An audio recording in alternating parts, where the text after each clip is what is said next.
aí galera, beleza? Como é que vocês estão? Meus amigos, o vídeo de hoje está aqui, tem 4 temas. Os 3 primeiros eu posso garantir que o Dilma tem muitos motivos pra chorar no banho. Gente do céu, quero abrir com algumas notícias diversas, rapidinha, mostrando algumas confusões que até envolvem os ministros do Dilminho. Depois quero falar da CPI, mostrar para vocês um texto que saiu bem interessante no Estadão e algumas informações e a atuação dos nossos parlamentares. Acho que vocês vão ficar animados. Depois eu quero falar com vocês sobre a carreta furacão. Ela realmente está totalmente desgovernada ao ponto do próprio Dilma ter que pedir que para do jeito que tá, não dá mais para vocês saírem falando o que vocês querem. Tem que passar pelo Rui Costa, o Rui Costa fazer fofoquinha.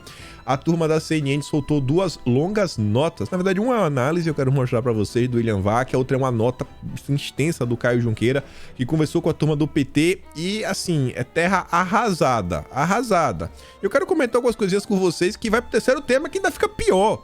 Porque temos agora uma pesquisa, e assim, daquelas que a imprensa gosta mesmo. Admira os institutos de pesquisa. E, gente, o desespero com esse governo chegou num patamar nunca antes visto na história desse país. Sem piada, sem brincadeira.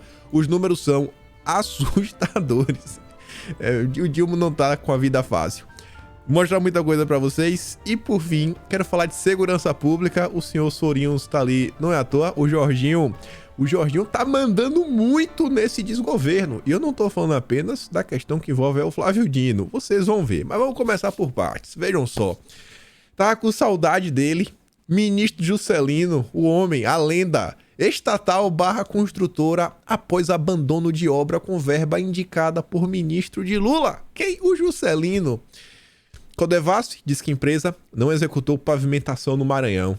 O outro lado, o Juscelino nega a responsabilidade. Lógico que ele vai negar, vai falar o quê? A culpa é dele, Aí tá lá, né? Suspeita de corrupção e apuração da Polícia Federal. A empreiteira ConstruService foi barrada das licitações da estatal federal Codevasf. E isso vai ser o banimento, né, pelos próximos 2 anos.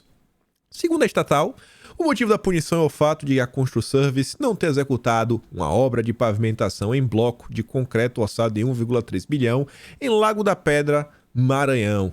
Agora eu quero ver uma coisa, eu quero ver se as obras na cidade do ministro, principalmente aquela obra da estrada, né? Eu quero ver se essas obras estão mal feitas. O que é que você quer falar com isso? Nada, eu não quero falar nada. Só uma pergunta minha, eu quero ver, não tô afirmando nada. Lendário Juscelino, o Juscelino, né? Ai, mas vamos continuar. Empreendimento de herdeiro da família Marinho e Armínio Fraga se torna alvo do Ministério Público Federal. Mas, infelizmente, até o momento, a Marina Silva está fingindo que nada está acontecendo, até porque ela é muito amiga mesmo, muito próxima do Armínio Fraga.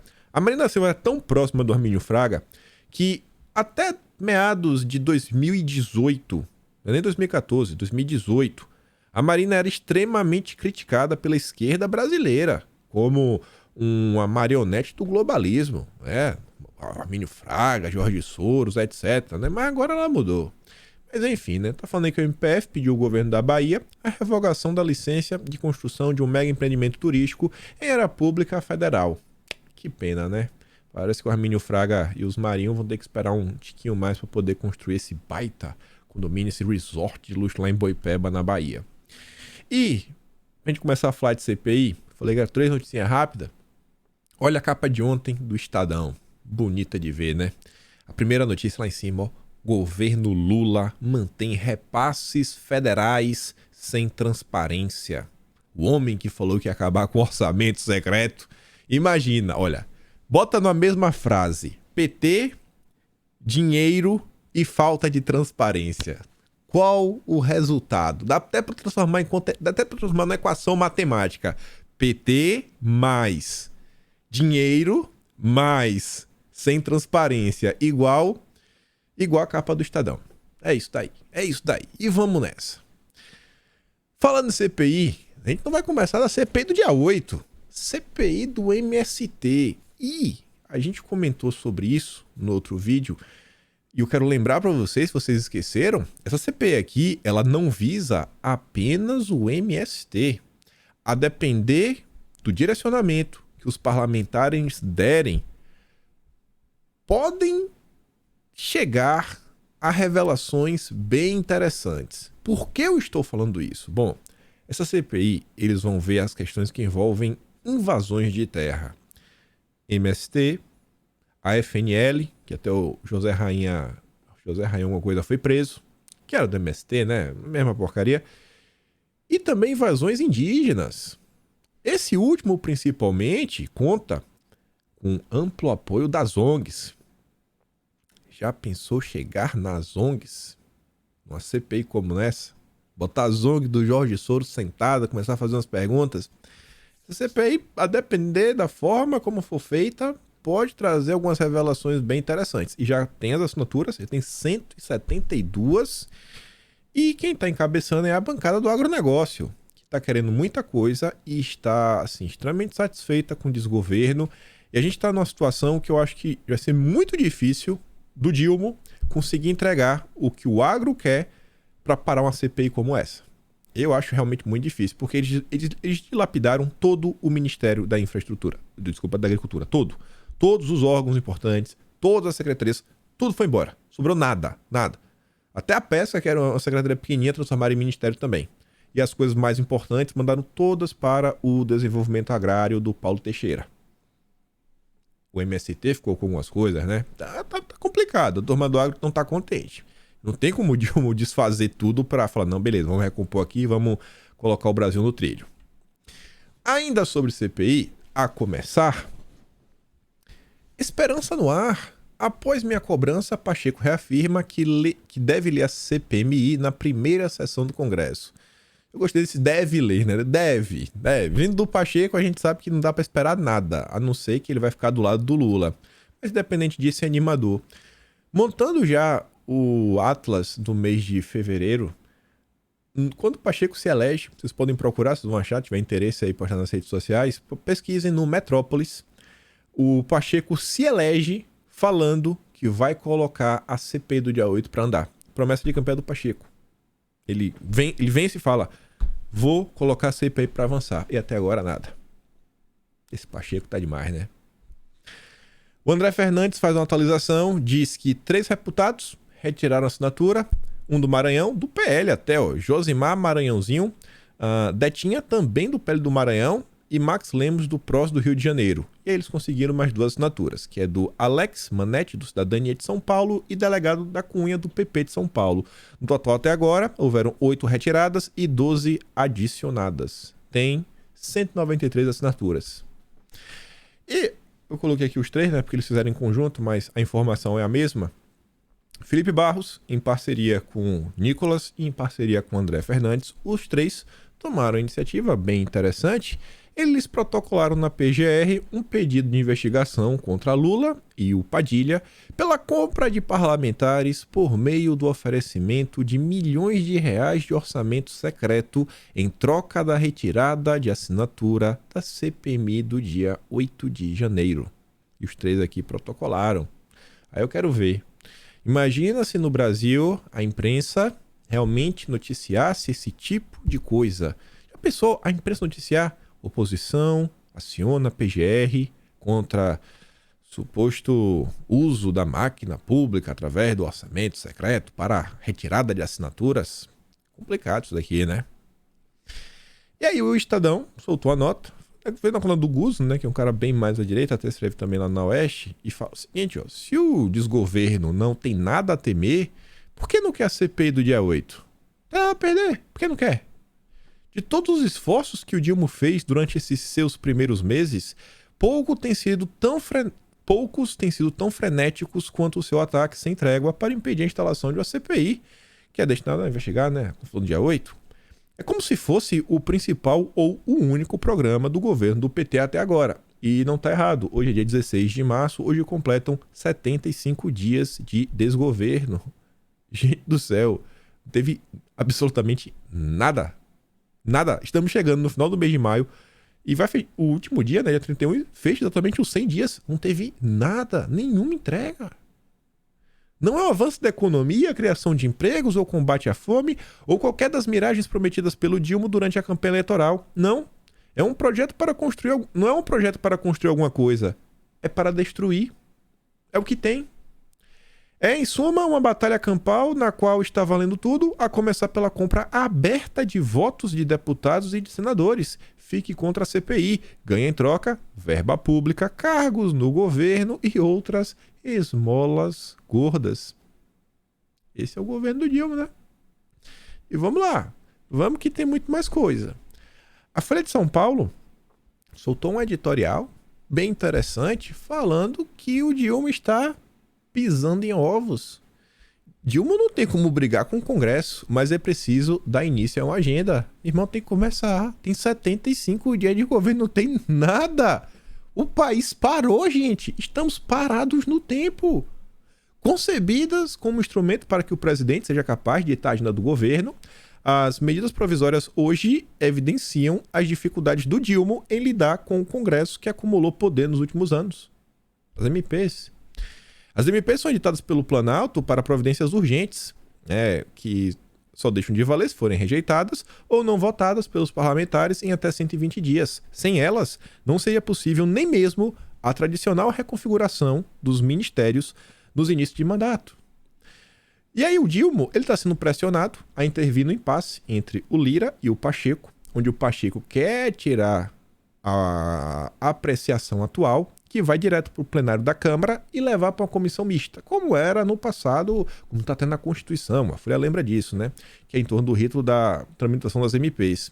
Aí diz ao Pacheco que a apreciação das medidas começa por uma comissão formal, como determina a... Formal não, comissão formada por deputados e senadores, comissão mista, como determina a Constituição. Já o Lira quer manter por mais tempo a norma extraordinária, que foi adotada na pandemia, pela qual se dispensa a primeira etapa. E o processo tem início já no plenário da Câmara. É evidente que, do ponto de vista formal, o Pacheco está até certo. Mas o que está em jogo, porém, é a capacidade do todo-poderoso líder dos deputados de interferir em atos vitais do desgoverno. Enquanto isso, enquanto está essa briga, tem 11 MPs do Dilma que estão empacadas no Congresso. O que vai da criação de ministérios ao pacote para reduzir o déficit no Tesouro Nacional. E o Planalto pisando em ovos para não melindrar nenhuma das casas legislativas enquanto negociam a solução. Tu já pensou? Imagina. Imagina se nem a reconfiguração dos ministérios for aprovada. Seria um baita presente do Congresso pro Dilma. Tu já pensou? Falar, irmão, não vai ser 27. Desfaz. Demitir quem? Vai fazer o quê? Quem vai virar secretário de quem? Imagina a confusão. Imagina a confusão. Essa eu acho que a Câmara acaba passando, o Congresso acaba aprovando. Mas ia ser bonito de ver. Fala, não, só vai ser 27. Manda 10 embora. Bota 10 ministros pra voar. E aí, Dilma? Dilma tá prometendo demais. Demais mesmo. E não tá entregando. Conversei muito aí com um amigo que... Tá ruim, viu, pro Dilma? Sem brincadeira. Eu não quero animar vocês, não. Não fala assim, não tenta animar meu dia, não tenta me fazer feliz. Tá ruim pra ele. Tô falando pra você, eu fiquei surpreso de tanta coisa que eu ouvi. Mas vamos lá. O presidente, afinal, conta com a coalizão sofrível no parlamento. E sua eleição, embora recente, se deu por margem mínima. Ele não tem capital político. A mesma fragilidade explica por que o Dilma aceitou um montante recorde de 46,3 bilhões em emendas de deputados e senadores no orçamento deste ano, além de manter o loteamento político da estatal da Codevasf. Tá lá, tá tudo loteado. As mostras de pragmatismo são compreensíveis, ainda mais diante da força do bolsonarismo, mas a governabilidade não pode se limitar a evitar crises. A governabilidade é só evitar crise, só isso. Não é para nenhum lugar. Urge que o Dilma apresente as prioridades de seu programa de governo, a começar de preferência pela norma de contenção da dívida pública e pela reforma tributária. Gente, a economia colapsou. E não está sendo nem só do Brasil mais. Você deve estar acompanhando minimamente o que está acontecendo nos Estados Unidos. O dia de ontem foi um caos para os bancos europeus, o Credit Suisse, né, liderando essa corrida. Tá horrível. E o Dilma tá perdido. A gente não vai pra onde. Eu acho que vai dar ruim pra ele, viu? Aí veja. O Caio Junqueira, dentro da CNN, por experiência própria de análise do que ele acaba escrevendo e por informações que ele passa e diversas coisas, né? Confia no que eu tô falando, essa vez eu tenho noção do que eu tô falando. Caio Junqueira sempre tem diálogo com o PT. Olha o que o Caio tem para comentar. Vamos dizer assim, eu acho que uma palavra que resume é um apagão do Congresso Nacional. Essa não é normal. É forte, hein, Caio? Não, perdão? Apagão é forte, hein? Até agora sim. 14 de março, 1 mês e meio da atual legislatura, 2 meses e meio da posse do novo governo, 4 meses e meio da eleição e nada. E pior, que eu ouvi hoje, que eu achei muito interessante no Palácio, não tem um projeto que consiga ser testado, para testar a base. O governo não consegue dizer temos 300, temos 250, temos 350 deputados na Câmara dos Deputados. Por quê? Porque não tem projeto para ser votado. Porque as comissões não foram montadas. Então ele não consegue fazer o evento teste. A Raquel está pedindo a palavra. Não, o Caio está absolutamente certo. Todas as medidas provisórias, acho que todas, né, Caio? 11, se não me engano, que o governo mandou estão paradas. O Caio tá desesperado. E o Caio é torcedor, viu? Caio torce, faz o L. 4 meses e meio que acabou a eleição, 2 meses e meio que tá aí, tem 1 mês e meio de congresso e nada. Nada. Apagão. Estamos vivendo um apagão. E aí ele solta uma nota mais completa. E eu quero comentar com vocês, ponto a ponto. Governo vê indícios de rebelião no Congresso e desconhece tamanho real da base. Mais de 2 meses após a posse, o Dilma aí tá de boca aberta, não sabe pra onde vai, ó. Vê uma base aliada desorganizada, vários focos de rebelião. É o que relatam fontes do Palácio do Planalto, ouvidas pela CNN. O caso mais recente mostra o grau de desconforto do Executivo é a acusação de aliados do Dilma que a Câmara barrou o acesso do governo à lista dos parlamentares que assinaram a CPI. Não estão tendo acesso, não querem dar... Não estão sabendo quem foi que assinou, quem deixou de assinar. Não quer dar pro governo a lista. Estão reclamando. Em razão disso, os operadores políticos do desgoverno têm recorrido diretamente às lideranças partidárias para ter acesso aos nomes dos parlamentares das bancadas que estão assinando a lista. O governo é contra a CPI. Isso é óbvio, tá claro. Procurado, Arthur Lira disse à CNN não ter acesso à lista, né? O Lira falou, eu não tenho acesso aos nomes. Lavou as mãos. Tira meu nome de tua boca, Lula. Se vira aí, irmão. Tu já é velhinho, tu já tá grandinho. A acusação do Executivo revela o grau de dificuldades que a gestão vem tendo, né? Vem enfrentando para tentar organizar a base lá no Congresso e estruturar suas relações com o Legislativo. Outro foco de problema é a questão das MPs. Tá tirando o sono do desgoverno. E aí tenta mediar o embate, né? Do Lira versus Pacheco. Integrantes da Casa Civil e das relações institucionais tem conversado com integrantes dos gabinetes de Lira e Pacheco em busca de um consenso, mas há entraves. O Dilma avalia que até mesmo o governo, né, avalia que o próprio Lira tem tido dificuldades, tanto que até agora não conseguiu um acordo para instalar as comissões da Câmara, sem votação teste. Além disso, o contexto todo faz com que não haja votações relevantes que possam servir de teste para o governo avaliar de fato o tamanho de sua base e de eventuais traições. Os cálculos que eles ainda utilizam é da PEC do rombo. Imagina que na época, né, era uma composição completamente diferente. Ele diz, ó, metade do atual Congresso não participou da votação. Não dá mais para medir, estão às cegas.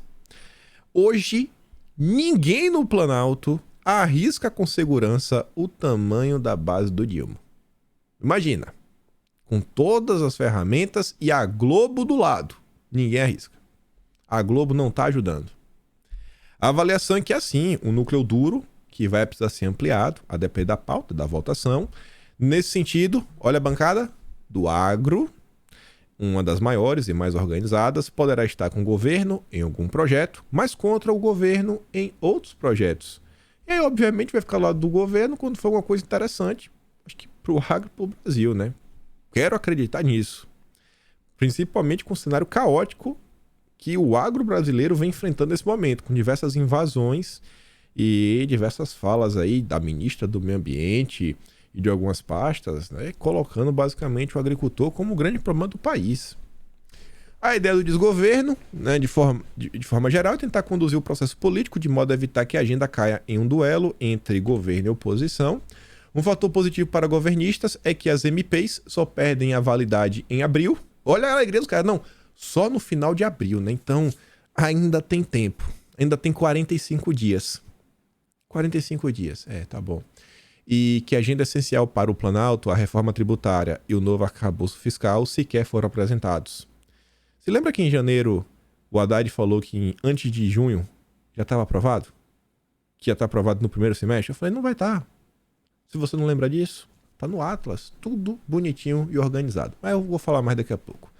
Outro ponto positivo para o Executivo Federal é que a votação da reforma tributária e do arcabouço fiscal tende a ser muito mais um embate de setores, agro versus serviços, estados versus União, do que algo estritamente político. Fontes do governo afirmaram da CNN reconhecer a importância de negociar com o líder Centrão. Ou seja, não estão conseguindo. Para o PT aceitar negociar, já perdeu.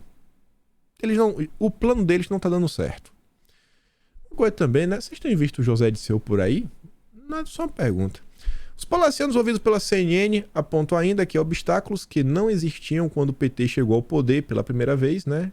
Agora, quer dizer, apontam obstáculos que não tinham quando o Dilma chegou em 2003.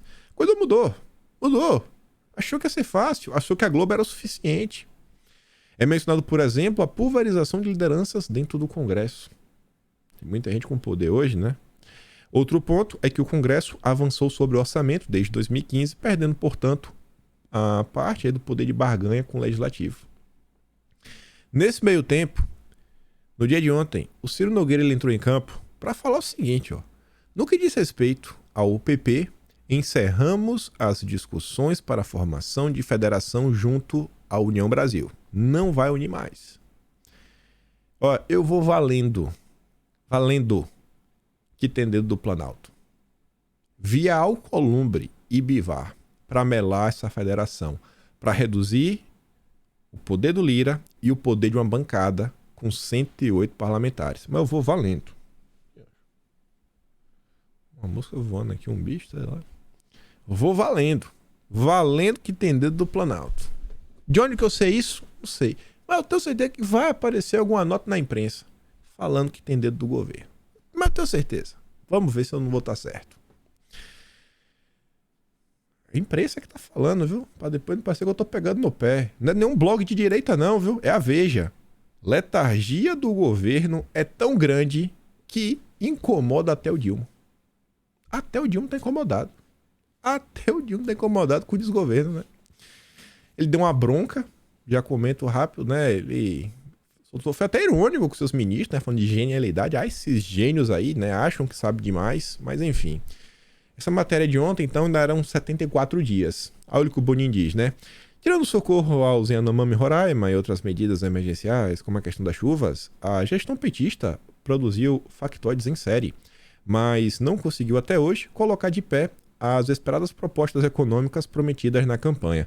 Sem ter o que apresentar, não tem projeto, não tem agenda, os 37 ministros já falaram em rever a reforma da Previdência, isso foi em janeiro, está catalogado no Atlas. Rever a reforma trabalhista, isso não foi em janeiro. Quer dizer, isso foi desde a campanha, né? Acabar com saques, também foi em janeiro. Colocar os Correios para fazer Uber, isso foi esse mês. Criar uma moeda comum, também foi em janeiro. Financiar gasoduto, isso vem, na verdade, de dezembro. Mas em janeiro também comento um pouco sobre isso. Isso tudo está registrado, no que depender de mim. O último factoide foi lançado pelo Márcio França. É a questão das passagens por R$200, que não pegou nada bem. O Festival de Ideias Geniais tirou o próprio Dilma do sério, como mostrou o radar nessa terça, né? O Dilma deu uma bronca geral nos auxiliares, deixando claro que todo anúncio deve antes passar pelo crivo da Casa Civil e da Presidência. Ninguém pode falar se o Rui Costa ou o Dilma não deixar. Lula assumiu seu terceiro mandato depois de uma eleição apertada, além de ampla oposição, lida com a ansiedade dos aliados em ver o governo deslanchar. As coisas até agora não foram ajustadas, tanto que o petista decidiu recriar a coordenação de governo para colocar ordem na casa. E eu que achava que a turma do Jair era bagunceira, viu? Eita! Olha aí, Jair. Se você um dia ouvir, tava dando aula e a imprensa jogando tanta pedra, né? Saudade de Bolsonaro. A sorte do petista, no entanto, é que a obra de Bolsonaro... Esse aqui é interessante, eu nem lembrar desse final. O Robson Bonin, olha o que ele diz. Ele é cúmplice. Ele é cúmplice, então ele fala de algo que ele anda fazendo. A sorte do petista é que a obra de Bolsonaro e sua turma continua rendendo manchetes e crises no noticiário. Não, Bolsonaro tá quieto. Quem tá criando as crises só a imprensa. A imprensa que insiste em ficar criando factoides. Simples assim. Simples. Criar cortinas de fumaça. Quando essa fonte secar, será preciso ter trabalho a mostrar. Ou seja, a Globo está blindando o Lula através de críticas a Bolsonaro. A Globo junto com o consórcio, né? A Globo é o grande bastião, é o grande exemplo. Gente, já deu errado. Já deu errado. Tem um vídeo que o G1 fez questão de divulgar, né? Globo News. G1 não, né? Globo. É a mesma porcaria. Em reunião dessa terça, Lula pede a ministros que não façam anúncios sem aval do Planalto, em tom duro, sem citar nomes. Ele falou que qualquer genialidade precisa passar pela Casa Civil. E ele não tá falando isso à toa. Temos aí, ó, Maria Fofoquinha. É o Rui Costa. O Rui Costa que foi buzinar, ó. Quem diz é o Matheus Leitão. Entenda. O alerta que provocou a bronca do Dilma nos ministros. A cobrança pública tem motivo. Rui Costa foi fazer fofoca. Informou o Dilma que algumas iniciativas dos ministérios não estavam passando pela pasta responsável por organizar o governo como um todo. Daí a bronca. É o que apurou a coluna. Fofoqueiro. Fofoqueiro. Infraestrutura sofre com atrasos e dúvidas após iniciativas do Dilma. Situação observada principalmente por disputas políticas e ideológicas. Afeta rodovias, portos e aeroportos. Questão de dólar. Não vou fazer isso. Não. Eu não vou aquilo outro. Não. Privatizar? Jamais. Não, esse daí, meio ambiente, né? Climate change? Não pode construir essa rodovia, essa ferrovia. Não, meu Deus do céu. As emissões de carbono não permitem. É o que está sendo. Que é a pasta até do Márcio França, né? Em parte, né? Questão de portos e aeroportos. Mas a infra tá deixando muito a desejar, né? Tá ruim. Tá muito ruim. Tá ruim pro Dilma, viu? E aí, pra comentar com vocês, fazer o meu pequeno jabá, né? Lançado ontem. Fiz até uma live explicando, etc, tudo mais. Pra quem ainda não sabe o que é, tá ali no subtítulo, ó. O Almanac da História do Brasil em Notícias. Mais de 620 notícias, postagens de redes sociais, vídeos, documentos oficiais, para tentar resumir, assim, grande parte, né? Não dá nem para falar com um pouco, grande parte do que aconteceu no mês de janeiro. São quase 160 páginas, tá aí, Almanac, feito basicamente por mim, por minha mãe, tia do Zap e um amigo meu, só isso daí mesmo. Aqui para mostrar para vocês, foram... Só do tempo que eu passei editando, ali, ó, 193 horas. Isso no intervalo de por menos de um mês, né? Começou ali dia 18 de fevereiro. Terminei, assim, na verdade eu abri para só dar umas alteradas hoje mais cedo, né? 193 horas. Foi um trabalho grande. Eu quero mostrar para vocês aqui, compartilhar, que fiquei muito contente com o áudio que eu recebi. Vou falar para vocês aqui. Vou modificar aqui a voz, né? Me perdoa. Deixa eu também ouvir aqui pra ver se tá certo. Pera aí. Pronto. Dá um play aqui no áudio rapidinho. Não vai cair o braço, né? Pera aí. Tá aqui. Agora de bem de manhãzinha que eu tô acordando, mas deixa eu te falar. Esse projeto seu é emocionante. Eu já tive muita dificuldade para pesquisar matéria antiga, fazer quadro. A coleção impressa da Veja mesmo, eles pararam de guardar lá por 2017. Então a gente tem que recorrer agora à coleção escrita para pesquisar matéria antiga, porque o acervo digital saiu do ar. Tem vários problemas no Brasil, você conhece. Esse projeto é maravilhoso, porque você pode estendê-lo para toda a história do Brasil. É fantástico isso aí. Isso aí manter vivo o nosso trabalho de toda a imprensa brasileira, de manter viva a nossa história, porque o que está faltando ao nosso povo é justamente isso. É guardar a história, é ter a história à mão rapidamente. Hoje toda a mídia vem sendo engolida, engolfada pelas redes sociais. Você está de parabéns e não pensa em apoio de ninguém não. Você vai ter o apoio da sociedade civil, que é o mais importante. Direita e esquerda vão recorrer ao seu banco de dados. Eu, antes de ser jornalista, eu fui pau de luz, operador de VT e cinegrafista. Comecei na imprensa em 1983, 4 mais ou menos, ainda era final de governo, se não me engano, do Figueiredo. Peguei até algumas coletivas do Figueiredo, depois aí Sarney, Fernando Henrique, Collor, Fernando Henrique, Lula de novo, Dilma, Temer. E a gente está vendo esse bando de ladrão se revezando no poder. E as pessoas não têm essa história à mão rapidamente. Eu acho que esse projeto seu é fantástico, é muito bom e, repito, eu acho que toda a sociedade civil brasileira vai recorrer ao seu projeto. Olha, não tá muito bom, né? Porque tava no WhatsApp, ainda distorcia a voz. Mas, o que eu posso falar pra vocês é que, sei lá, tem 2 grandes jornalistas, que não é de opinião, mas faz jornalismo, que eu acho que eu admiro, na imprensa, na grande imprensa. Esse é um deles. É um cara, assim, pra mim, ímpar, qualidade do que ele faz. E me mandar um áudio como esse me deixou, assim, extremamente contente. Eu falei, pô, estou fazendo algo útil. E do mesmo jeito que eu fiquei surpreso com isso daqui, compartilhar com vocês também, fiquei relativamente surpreso de forma meio que negativa. Ontem, antes de fazer a live, eu esperava um pouco mais, até de apoio ao projeto, mas de apenas 51 assinaturas. Eu falei, pô, sei lá, na minha cabeça, né, olhando assim a quantidade de seguidores que eu tenho, eu falei, pô, se eu tivesse batido 1%, teria sido bacana. Depois da live subiu para 74. Falo para vocês, eu não pretendo ganhar nenhum trocado com isso, nem nada. De coração mesmo, espero poder ter um pouco mais de assinaturas, um pouco mais de apoio. Eu acho que mais do que 74 pessoas apoiando, eu acho que dá. O site é o Kimpaim, tá até aqui em cima, né? Kimpaim.com. Tá lá, vocês podem ter acesso. Eu fiz em PDF até, porque se a pessoa quiser imprimir, dá para alguém presentear, tá aí. Tem um baita resumo do mês de janeiro, só com notícias da imprensa, para dar pro teu amigo então. Eu acho que eu consigo muito mais de 74 pessoas. E eu prometo o seguinte, obviamente, uma parte eu vou usar para pagar os funcionários, e quando passar disso daí, eu vou pegar, com certeza, o restante para investir, continuar reinvestindo. Eu quero tirar do formato atual, que eu acho que está bem legível, você consegue ler, você consegue acessar, você vê que todas as imagens, as notícias são interativas, os vídeos também, você clica e aí você é redirecionado, quando você lê no celular, no tablet, no computador, para a página oficial. E eu quero depois transformar, não só isso, mas com cara de revista. Sabe, aquela qualidade assim, fora do comum, você fala, pô, aqui tá na mesma qualidade de como era a revista Veja, mesma qualidade como era a Stuets e tudo mais. Prometo para vocês. Então, conto com o apoio de vocês, quem puder apoiar, tenho certeza que conseguirei muito mais do que 74 pessoas. Vamos lá, gente. Dá uma força aí, né? Nunca pedi nada para vocês. Então, tô pedindo agora. Não é para mim mesmo. Juro para vocês. Vocês verão que eu irei fazer valer a pena. Vou registrar a história do Brasil. Estou me propondo a isso. A direita dizia que, mas ninguém conta, só tem a narrativa da esquerda.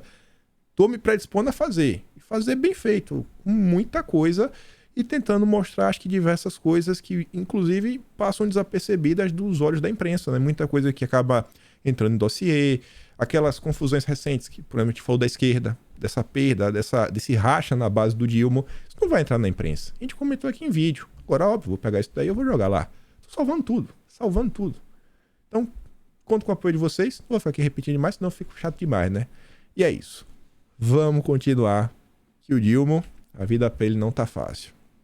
Sou horrível em vendas. Já percebeu, né?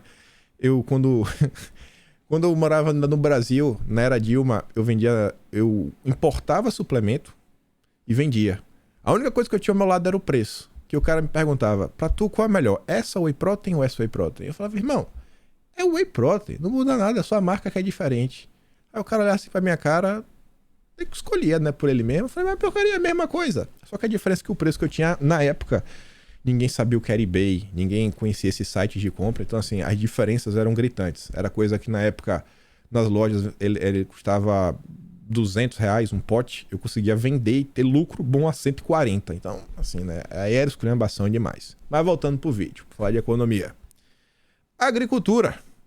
Exportações do agronegócio caem 5,6% em fevereiro. Os 3 produtos que regiram maior redução foram soja em grãos, açúcar de cana em bruto e trigo. Ibovespa cai 0,25 e emenda a quinta perda, no menor nível desde 1º de agosto. Dólar fechou em queda, desculpa, queda não, né? Caiu para cima, né? Desmelhorou. Cotado a 5,29. Rapaz. Mercado eleva projeções para inflação e PIB em 2023. Isso aqui até ser comentado, não sei nem porque eu botei aqui de volta. Isso aqui tava no... Acho que eu copiei e esqueci de apagar. Mas voltando. Ontem teve uma pesquisa da Quest, do Filipinho ligado ao PT até, né? E os resultados, gente, não foram nada surpreendentes. Em todo sentido, né? Porque todo, assim, não sei quem esperava alguma coisa diferente. Talvez a Miriam Leitão, ela ficou brava, escreveu um texto. Mas olha o resumo. Para 98% do mercado, política econômica do país está indo na direção errada, diz pesquisa. A minha dúvida que eu fiquei é o seguinte, foram 82 pessoas. O 2% que acha que está indo para o lugar certo são uma ou duas pessoas? Porque se for duas, eu fico pensando, tá? Além do Guilherme Benchimol, quem será que acha que o Brasil está indo para o caminho certo? Ou será que não é o Benchimol uma das pessoas? Porque o Benchimol é o cara do pragmatismo e sensatez, né? Não sei se o Guilherme Benchimol da XP, o que é que ele tá achando agora? Ele foi o primeiro a fazer o L. Benchimol é a sua vida, viu, irmão? Aí o William Vac fez um breve comentário. Muito bom, sensacional. Tô com pena do Dilma? Não tô. Pacificado. A palavra pressupõe que dois lados se aproximem e se entendam de alguma maneira. Não é o que está acontecendo entre o presidente Lula de um lado e dirigentes de entidades que operam no mercado financeiro de outro. A desconfiança mútua era grande antes das eleições que Lula venceu. Perdura ainda hoje. E o que era anedótico, quer dizer, aquilo que a gente ouve, o diz, que a gente ouve por aí, isso que era anedótico está consolidado em dados de uma pesquisa feita por empresa especializada. Os dirigentes do setor financeiro desconfiam de Lula, das políticas econômicas do governo, da capacidade do governo de equilibrar as contas e até mesmo de cuidar da inflação. Pelo seu lado, Lula não perde a chance de dizer que não vai governar para o mercado, ou seja, para atender às expectativas de quem ele considera adversário do seu governo. Os números da mesma pesquisa indicam que, de alguma maneira, o atual ministro da Fazenda conseguiu criar algumas pontes com o setor que tem grande influência no comportamento de agentes de outros segmentos da economia, além do lado financeiro. Mas o que prevalece é uma arraigada desconfiança, de parte a parte. Por que será, né? Vamos ver essa pesquisa? Vamos deixar a Miriam Leitão contar. Miriam Leitão que propagou fake news, né? Hein, Miriam? Sacanagem. Pesquisa mostra mercado de costas para o governo e para o país. O mercado não liga para o brasileiro. O mercado é anti-Brasil. Uma pesquisa da Genial Quest ouviu 88 executivos do mercado financeiro, apenas 2% disseram que a política econômica está certa. Será que são duas pessoas ou um só, né? Quanto é 2% de 88 na cabeça dessa galera? Que se fosse 100, 2% de 100 é 2. Mas não tem 100, tem meio de 100. E aí? É 1 ou é 2? 98% acham que está errada. Na expectativa dos próximos 12 meses, 6% acham que vai melhorar. 94% concordam com Emílio Surita. Amanhã será pior que hoje. A mesma pergunta foi feita para a opinião pública. O povo. O povo acha que 62% vai melhorar. Confia no povo. Neste mesmo público, 20% estão pessimistas contra 78% do mercado financeiro, que diz que vai piorar. Muito pessimista.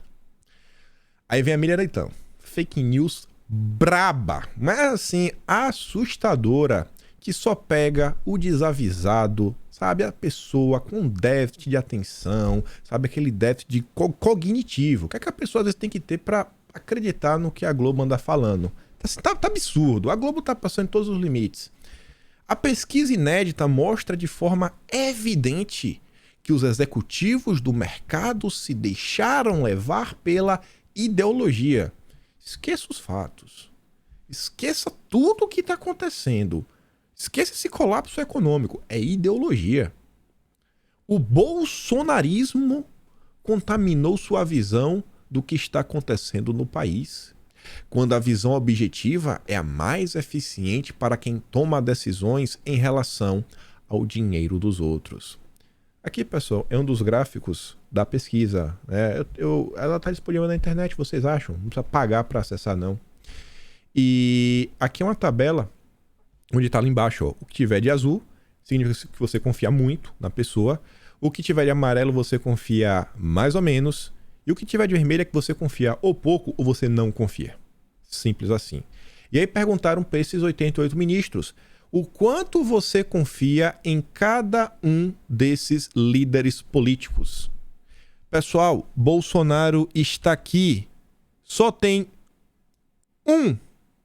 1%, deve ser um único cara em toda a pesquisa que falou que confia muito em Bolsonaro. 1%. 1%.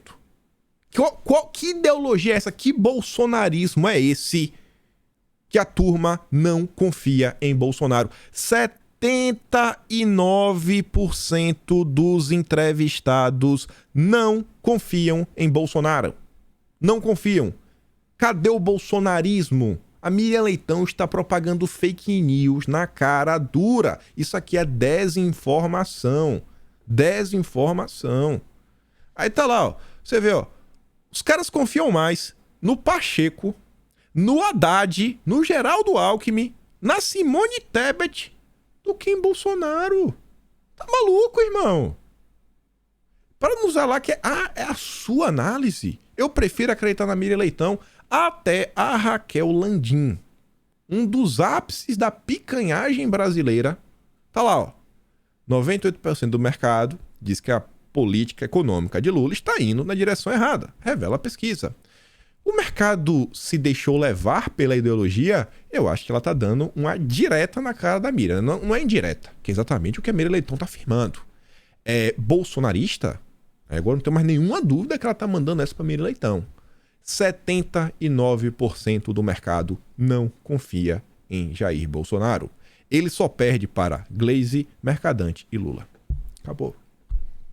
Mas a Globo não tá para explicar. A Globo está para desinformar. A Globo precisa criar uma cortina de fumaça pro Lula, porque, cara, não tem agenda, não tem nada. O país está colapsando. Está colapsando. E a Globo foi a maior cúmplice em todos os momentos. Se pensassem de forma objetiva, voltando aqui para Miriam Leitão, veriam bons e maus sinais. As ameaças do Dilma, né, o Banco Central, foram negativas. Isso aí foi meio ruim. Da mesma forma que as indicações de mudança nas leis estatais, né, isso também foi ruim. Na política de paridade internacional dos preços, isso também foi ruim, né, Miriam? Mas o ministro Haddad está pavimentado com medidas concretas uma redução do déficit público. É? Tá, é? Uma delas foi reonerar a gasolina, que o governo anterior desonerara por motivos absolutamente eleitoreiros. Bom, diversos países do planeta Terra tomaram medidas para reduzir o preço do combustível diante de um aumento recorde devido ao conflito na Ucrânia. Isso mais do que é óbvio. Em segundo lugar, a medida do governo passou pela Câmara, que poderia ter rejeitado. Em terceiro lugar, a Globo, até o governo do Dilma, a Globo reclamava sobre o preço da gasolina porque dificultava a vida de todas as pessoas. Mas agora, né, a Miriam Leitão, ela se baseia na falta de memória das pessoas. Simples assim. A administração Bolsonaro furou o teto de gastos várias vezes, pedalou para cá, fez aquilo, e terminou com um superávit, o que não acontecia acho que desde 2015? É? Tô errado? É a primeira administração, acho que da história recente, que entregou o governo com a dívida menor do que recebeu? É, Miriam? Quanta desinformação. Quanta desinformação. Mas para voltar para essa do Haddad, que está tomando medidas concretas, vamos ver o que os pares da Miriam Leitão diz. Haddad apresenta pacote com 242,7 bi que prevê reversão do déficit. O Haddad apresentou essas medidas em 13 de janeiro. Na verdade, foi dia 12 de janeiro. No dia seguinte, a Folha de São Paulo noticiava que o impacto factível do pacote do Haddad fica próximo de 120 bilhões. Ou seja, não tem nada factível o que o Haddad está fazendo. Não tem nada sólido. E tudo que o Haddad está fazendo é desnecessário. Porque esse caos fiscal que colocaram no Brasil é culpa da PEC do rombo, que era desnecessária. Até a Globo chegou a comentar sobre isso, que 80 bilhões bastava. Mas depois, né, chegando perto da hora da votação, entrou em campanha, chamando de PEC do Bolsa Família. Era o único veículo da imprensa fazendo campanha. Todos eram minimamente neutros, chamavam de PEC da transição. Só a Globo chamou de PEC do Bolsa Família. Só o Globo fez campanha. A CNN chamava de PEC do estouro, tinha que chamar de PEC fura-teto, e acho que um só veículo de imprensa chamava de PEC do rombo. Essas notícias estão onde? No Atlas de janeiro, né? Tá aí sempre para recorrer, porque a Miriam Leitão não vai vencer. Esse texto da Miriam estará no Atlas de março. Então, ajude o projeto a continuar. Sei que eu vou conseguir mais do que 74 pessoas. Kimpaim.com. Dos entrevistados, 73% acham que há risco de recessão este ano e só 20% acreditam que haverá aumento do investimento externo. Ou seja, quebrou o país. Na realidade, segundo a Miriam, né? O país está de fato desacelerando, mas a recessão ainda não é probabilidade. Ainda não é, viu? Não. A FGV fez um levantamento, a gente comentou esse vídeo, na nota que saiu na Folha de São Paulo, eu lembro, nos últimos dias, deve ter umas 2 semanas no máximo, que falava que o PIB desse ano só não está negativo ainda por causa de algumas safras recordes aí do agro, mas que você vê que também está em desaceleração e vendendo menos para o exterior. Então, eu acho que a coisa está muito ruim. E a Miriam está mentindo de novo. Apenas 1% acha que a relação do governo com o Banco Central é positiva. Você vai falar a mesma coisa? A política fiscal do governo vai gerar sustentabilidade da dívida pública? Bom, dos que responderam, 90% disseram que não. Ninguém tem fé. Quebraram o país. Ao mesmo tempo, 61% acham alta a chance do governo aprovar a âncora fiscal. 31% acham que é regular e apenas 8% consideram baixa essa probabilidade. Reforma tributária, 32% acham alta possibilidade de aprovação, 41% regular, 98% concordam com a unificação dos impostos. O mau humor demonstrado na pesquisa com os executivos do mercado financeiro é tão alto que faz duvidar da capacidade de análise dos que avaliam a conjuntura para tomar as decisões sobre o dinheiro de terceiros que administram. Você entendeu o que ela falou? Ela está falando que essas pessoas que responderam a pesquisa não têm capacidade de gerir o seu dinheiro, por exemplo. Se você investe com esses altos executivos, não tem capacidade? Eles não sabem fazer análise? Porque o Brasil vai indo muito bem. Dê o seu dinheiro, invista no Brasil, confie no Dilma. Essa é a Miriam Leitão. O Bruno Engler atualizou, né? Postou ontem aí. Não sei que não foi ele. Tá ali, arroba. Fernando Upor. Essa imagem foi do dia seguinte, né? Você lembra da Daniela Lima? Aquele vídeo asqueroso. O pobre vai comer. O pobre gosta de usar roupa, viu? E o pobre vai viajar. Eu vou traduzir pra vocês. É o que ela falava. Olha lá. O açaí, né? Tava de 31 naquele momento. Tá 16. Só caiu 52%. Pouca coisa. Tá bravo. Vocês já viram aquele cara? Eu adoro aquele cara do TikTok. Ele tem um bigodinho assim, né? Meio ralinho, meio moreninho. Aí ele fala alguma coisa. Aí ele fala assim: estou aqui no Japão. Trabalhei um dia e comprei uma casa. Aí ele vai andando assim na rua, passa alguém, ele fala assim umas palavras aleatórias, assim: e aí, Goku, Majin Buu, Vegeta? Nada com nada, né? Sempre passa a mina, acho que é a namorada dele. Aí depois ele fala: não, comprei uma casa aqui, a casa me custou 3.000 ienes. Bom, convertendo na moeda do Brasil hoje, deve estar em torno de R$5. Aí ele para e olha: tá barato demais. Esse bicho é muito engraçado. Se vocês abrirem um TikTok, com certeza vocês vão ver o vídeo desse cara. Tem outro que ele fala sobre: vou te ensinar a ganhar dinheiro. Vira pro lado. E quando ele vira pro lado, ele pega uma enxada. Com isso daqui, você vai ganhar por dia de 80 a 100 reais. Tá barato demais. Mas aqui, ó. Tinha que botar o tá barato demais, ó. A Renner tava de 30. Agora tá de 18,41. Uma queda de 59%. Tá barato demais. CVC de 7 por 3,10. Tá barato demais. Acho que ele errou as porcentagens ali, viu? Acho que é 59,90 da CVC e da Renner é 43. Tá me atrapalhando na conta, viu, Fernando? Você comeu mosca aí. Olha aqui. Taxa de juros para empresas atinge 22,2% ao ano. Imagina o cara que pegou o empréstimo no governo Dilma e só vê o Dilma gritar. E grita, e grita, e grita, e grita. Cada vez que o Dilma grita, é os juros aumentando. Tá horrível. Tá horrível. Meu Deus do céu. Pra onde vai o Brasil? Pra onde vai o Brasil? Numa direção contrária do Brasil de Bolsonaro, né? No dia de ontem, dia 13, né? O Estadão soltou essa nota. Achei bem interessante.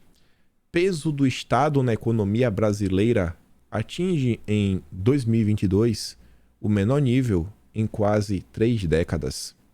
O governo de Jair Messias Bolsonaro foi responsável por essa notícia.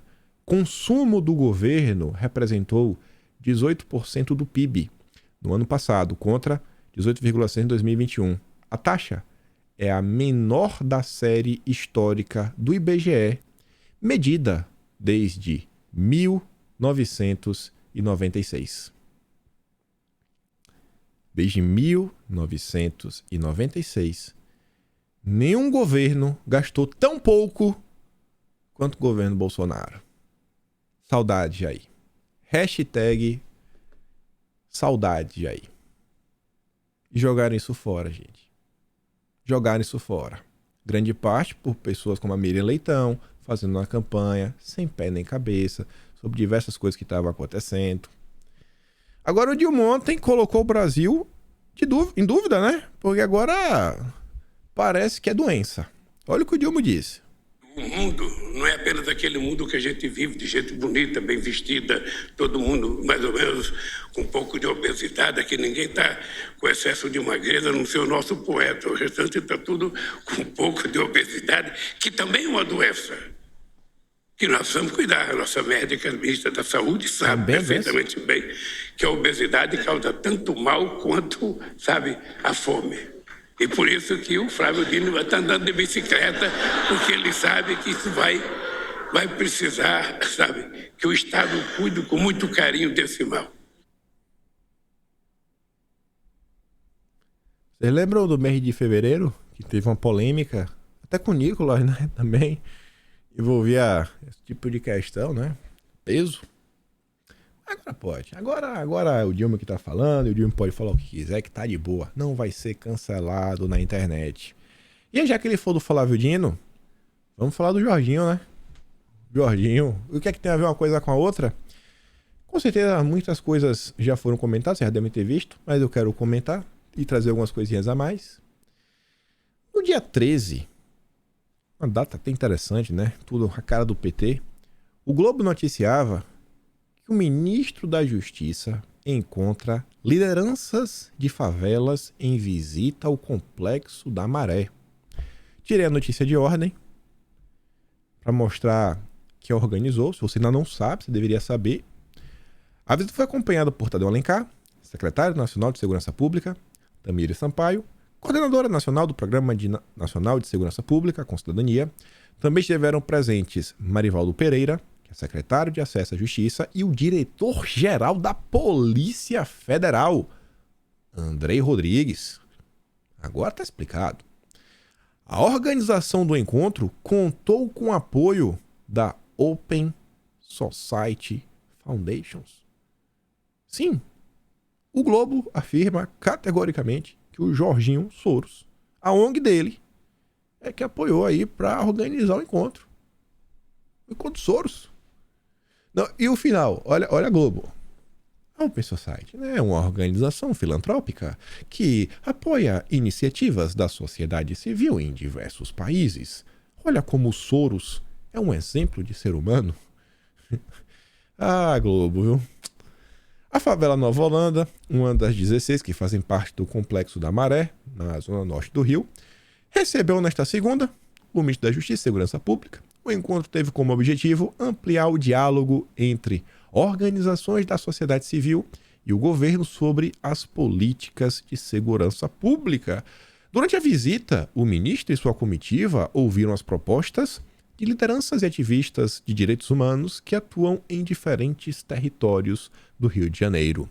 E aí eles deram a carta com as intenções, são 41 propostas, quero comentar sobre algumas. Mas veja, o documento apresenta as recomendações para uma política de segurança pública a partir de 6 eixos. Olha que sensacional, olha os eixos. Participação social e controle das polícias. Será que vai ter também? São 6 eixos. Já vimos o primeiro. Controle da polícia. Será que vai ter controle do bandido? Tem mais 5 chances. Vamos ver a segunda. Estruturação e regulamentação da política de segurança pública. Não, então queimou mais uma. Não tem bandido ainda. Não tem bandido. Queimou essa. Vamos ver a próxima. Sistema penitenciário. Mas será que é para prender mais bandido ou para dar regalia para os presos, né? Que deve estar sofrendo. Acho que dá para regalia para estar sofrendo muito, né? O direito dos presos. Então, infelizmente, ainda não é para combater bandido. Política de coisa ruim. Bom, eu acho que essa também não é para intensificar, né? Eu acho que essa turma é contra. Acho que até são a favor no mínimo, da descriminalização. Então, ainda não tem combate ao bandido. Vamos ver agora. Quinta chance. Política de reparação e memória. Pô, a turma tá preocupada com a narrativa de registrar a memória e o quê? Falar que a polícia é do mal? Última chance. Será que vai ter algo de combater bandido? Controle de guarda-chuvas. Pô, bicho. Eu tento não pegar no pé. Não tem um único eixo que fale de combater o crime. E aí, por mais que seja controle de guarda-chuva, não é controle de guarda-chuva dos meninos, né? Dos meninos da Maré. Os meninos da Maré tá tomando cervejinha. Esses aí ninguém vai querer pegar o guarda-chuva, né? Não vai ter que registrar.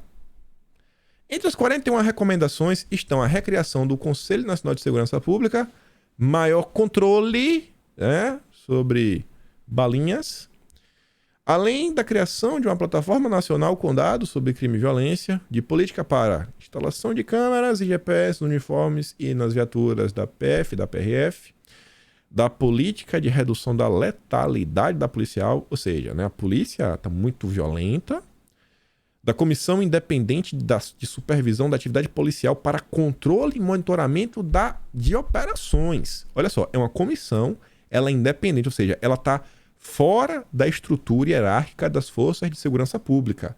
Essa comissão, ela vai avaliar como está o trabalho da polícia. E essa comissão, ao final, com participação social. Vai chamar quem? A Ilona Zabó? Instituto Sol da Paz? 75 dias e eu estou em busca da política pública contra o bandido. Está em falta. Aqui é só um screenshot do vídeo. Vou mandar o vídeo lá no Telegram, né? Obviamente. E aqui vai estar registrado no Atlas de Março. Conto com o apoio de vocês. Diante do que aconteceu, a comissão da Câmara quer que o Flávio Dino explique que visita foi essa. Flávio Dino entrou na Maré, né? Um dos complexos mais cheios de guarda-chuvas do Rio de Janeiro, com apenas 2 carros, né? Sem trocar flores e pombas da paz. Abre aspas, vamos convocá-lo na Comissão de Segurança Pública para explicar o nível de envolvimento dele e seu chefe Lula com os meninos, né? Com as crianças. Isso é um absurdo. Quem essa fala do Eduardo Bolsonaro. Aí a matéria fala que Eduardo não é o presidente nem titular da Comissão de Segurança Pública. Apesar dele ser suplente, a sua influência no PL, que comanda a comissão, pode levar a um convite ao ministro. E falando da comissão específica, sua manchete já deixa bem claro, A bancada da bala domina a comissão e promete dor de cabeça para o Dilma. Dos 34 integrantes da comissão, 27 são militares ou policiais.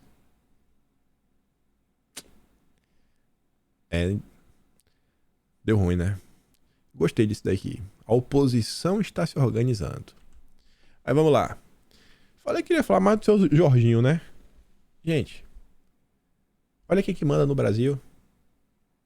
É o que eu digo pra vocês, não dá mais só pra olhar e pensar em Foro de São Paulo. É Foro de São Paulo mais Wokes, mais SG, mais ordens do Biden, mais o Soros, mais interesse da União Europeia. É quem manda no Brasil hoje. O secretário de Política Econômica, o número 3 da Fazenda, é o Haddad primeiro, depois o Galípolo, depois o Guilherme Melo.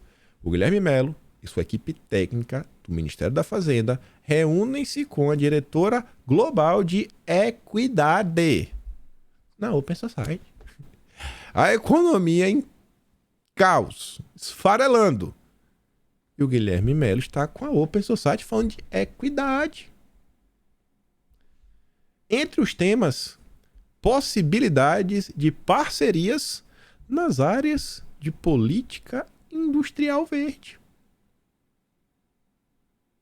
Jorge só deve ter ligado o Jorginho e falar: vou ligar pro Leury Brother, da BlackRock. Vou botar na linha, vou botar na fita, vou apresentar pro Dilma. Dilma, o Leury Brotherzão, mano, aqui da BlackRock, cola junto, leva pro Brasil. Você vai ver, vai dar certo. Cola com a gente e vamos dominar o mundo. Literalmente dominar o mundo. É um governo global que a galera quer. Aí, além disso, falou de política fiscal para a redução das desigualdades socioeconômicas. Tá de brincadeira. Além disso, falando do Jorginho, BNDES faz seminário com presença de Haddad e economistas internacionais. Além do Haddad, do Mercadante e do José Gomes, que é um sobrinho do Lula, basicamente. Olha aqui um grifei de amarelo lá embaixo. Jeffrey Sachs. Quem é Jeffrey Sachs? A imprensa não vai comentar. Jeffrey Sachs, assim, é mais uma vez. Comentamos muito sobre ele em janeiro. Tá no Atlas. Assim que o governo toma posse, o Camilo Santana se encontra com o Jeffrey, o Haddad também se encontra com o Jeffrey. O Jeffrey é amigo do Jorginho. Tem várias fotos de ambos juntos. Quando a União Soviética colapsou, o Jeffrey foi lá fazer baguncinha. Fez uma bagunça sensacional. Muita gente reclama dele até hoje, em algumas coisas que rolou. E tá aí. Tá aí. Olha quem tá vindo mais uma vez. É um tipo de notícia que acho que vale a pena, né? Ir juntando, acumulando e registrando. Dá pra dar play nesse vídeo ainda. Olha como o Dilma enxerga a segurança pública. E conhecer a experiência de outros estados para que a gente possa colocar em prática e mudar. Mudar não é soldado mal remunerado, que mal e porcamente ganha para comer, que vai resolver o problema da violência nesse país. Até porque ele sai de casa deixando a mulher com fome, o filho com fome, ele sai até violento. Sai violento. Ou seja, nós chegamos a ponto de, no Rio de Janeiro, ter um tempo que o soldado não tinha coragem de ir para casa com a farda. Ele tirava a roupa, deixava a roupa no quartel, porque ele não queria que o povo soubesse que ele morava lá de medo. Medo do quê? Então, num país em que o povo tem medo da polícia, ou melhor, a polícia tem medo do povo e o povo... Gente, policial ter que tirar farda pra ir pra casa é medo do quê mesmo? É do povo, é? Ou é dos meninos? Da cervejinha? Acho que é porque é complicado, né? O policial que às vezes mora na região dominada, ele tem que se esconder, ninguém pode saber, né? Pelo bem dele. É brincadeira, né? É como o cara enxerga a segurança pública. O povo tem medo da polícia, porque o povo não vê, em muitos lugares do Brasil, a polícia como uma coisa para lhe dar proteção. Em muitos lugares periféricos, o povo vê a polícia como uma coisa agressora. A polícia é agressora. A política é malvada. Errado é a polícia. Sempre. Nunca. É sempre a polícia. Sempre a polícia que tá errada. Vai terminar aqui o vídeo também com a notícia bem engraçada. Pra vocês darem risada junto comigo. Eu até fiquei surpreso da UOL postar esse tipo de nota. Governo Lula faz mega evento de entrega de viaturas compradas por Bolsonaro. Sim, a UOL reconhece que foi o Bolsonaro. Durante o evento, Flávio Dino chegou a brincar que não precisará pedir dinheiro ao Haddad. O ministro, contudo, não informou à plateia que os carros já foram comprados e estão sob posse da União, aguardando apenas a destinação. A gestão do ex-ministro da Justiça e Segurança Pública, Anderson Torres, fez uma concorrência em dezembro do ano passado para comprar as viaturas policiais. No total, o pregão envolveu a aquisição no valor de 338 milhões na compra de uma frota de 2.806 veículos. Surfar com os feitos de Bolsonaro é fácil, né, Dilma? É fácil demais. Não precisa nem pedir dinheiro pro Haddad. Já tá tudo feito. É de doer, sabe? Você vê que isso aqui ainda é dezembro. Se Bolsonaro fosse safado, falou, galera, não vamos fazer isso não. Vamos deixar o caos pro governo que vai vir. Mas não, o cara deixou a casa arrumada. Por quê? Porque é o Brasil. É o Brasil, é o nosso país, né? Brasil acima de tudo. Como diz o erro, né? O erro de Bolsonaro é amar demais. Aí acaba fazendo isso daí, né? Não, vamos pensar no Brasil em primeiro lugar. Saudade aí. E é isso, gente. Vou mandar os vídeos lá no Telegram. Link tá na descrição. Meu site tá aqui em cima. Também tá na descrição, kimpem.com. E o que eu sempre falo, né? Não vou deixar de falar também. Uma coisa, outra coisa. Se for meu trabalho, posta no mesmo canal. Tem um botão de valeu, tem um na descrição. Compartilha esse vídeo. E, com fé em Deus, espero ver vocês amanhã. E também poder estar aqui, né? Aquele grande beijo e abraço. Tamo juntos. Valeu, meus amigos. Fui!